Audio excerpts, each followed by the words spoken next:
अस्सलामुअलैकुम सामीन। 23 रजबुल मुरज्जब है, 15 फरवरी है।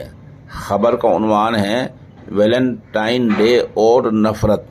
ये वीडियो आप देखें, बार बार देखें, ध्यान से सुने और अंदाज़ा लगाएं कि हिंदू तंज़ीम में वैलेंटाइन डे के मौके पर जो पार्क में घूमती हैं और जोड़ों को इस दिन के मनाने से रोकती हैं, उनके मकासद क्या हैं, वो किस तरह की बातें कर रहे हैं।